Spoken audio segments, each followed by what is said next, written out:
রংপুরে আবু সাইদ হত্যা মামলার আসামি সহকারী উপপরিদর্শক এএসআই আমির হোসেন ও কনস্টেবল সুজন চন্দ্র রায়কে গেল সোমবার রাতে পিবিআইয়ের কাছে হস্তান্তর করেছে রংপুর মেট্রোপলিটন পুলিশ। তাদের গ্রেফতার দেখানো হয়েছে বলে পিবিআইয়ের police super SM Zakir Hossain নিশ্চিত করেছে। গত ১৬ জুলাই রংপুর বেগম রোকেয়া বিশ্ববিদ্যালয়ের ইংরেজি বিভাগের ১২তম ব্যাচের শিক্ষার্থী আবু সাইদ পুলিশের গুলিতে নিহত হন। এ ঘটনায় আবু সাইদের বড় ভাই রমজান আলী আদালতে একটি হত্যা মামলা করেন। এ মামলার প্রধান আসামি রংপুর মেট্রোপলিটন পুলিশ লাইনের কর্মরত এএসআই আমির হোসেন ও কনস্টেবল সুজন চন্দ্র রায়কে পিবিআইয়ের তদন্তকারী কর্মকর্তারা রিকুইজিশন দিলে দুপুরে আসামিদের তাদের হস্তান্তর করেন আরএমপি।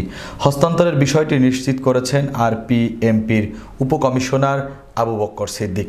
এদিকে ১৭ জুলাই আরএমপি গঠিত অনুসন্ধান কমিটি আবু সাইদ হত্যায় এ দুজন পুলিশকে দায়ী করে প্রতিবেদন দেয় গত ৩ আগস্ট। এরপর তাদের বরখাস্ত করে পুলিশ লাইনে ক্লোজ করে রাখা হয়। এ পুলিশ দুজনকে গ্রেফতারের মধ্য দিয়ে শহীদ আবু সাইদ হত্যা মামলার আনুষ্ঠানিক তদন্ত শুরু করল পিবিআই।